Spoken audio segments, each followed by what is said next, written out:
Diyan, maggamit ng shave. Ito po yung maganda, electric shaver. Yun, lig. Ito po yung type ng wire niya. I'm gonna go get some decorations. Yan, this one. Okay.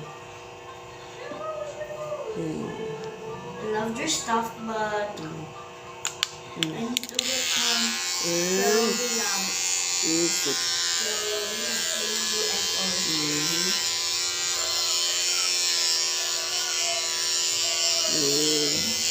I'm pretty much rich now, so I can buy what I want. Isa, hindi. Huh? Napaputol po yun, napaputol.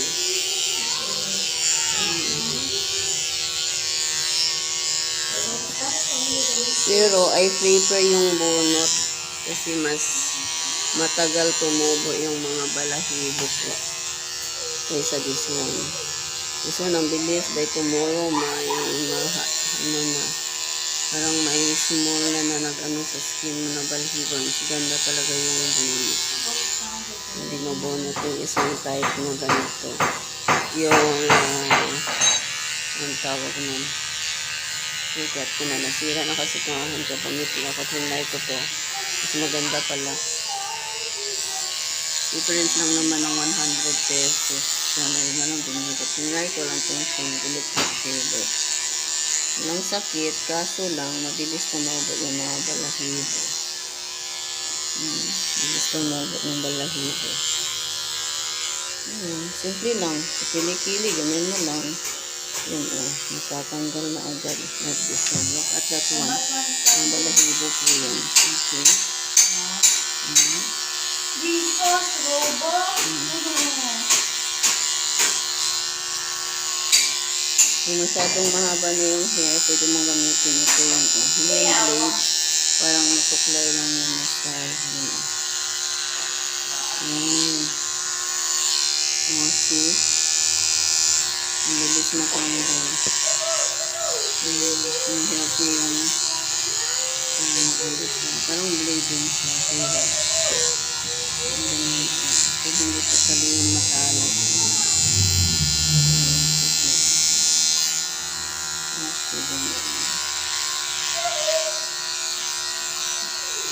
Para hindi na masyadong mahirap mag-ano ng color. Hindi na lang kayo nito. Nasa mga 200 lang ito.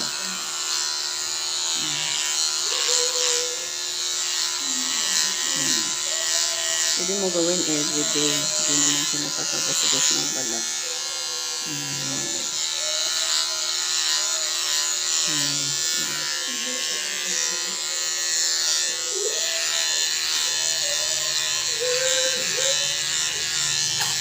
Uy, Fluffy.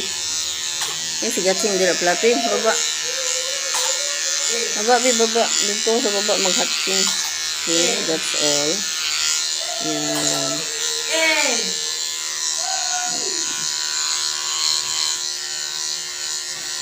Parang kinocomb mo lang siya para mabilis. Mahulog mo yung mga balahibo ko. Parang kinocomb mo lang siya. Nagtatabas ka lang ng damo sa loob.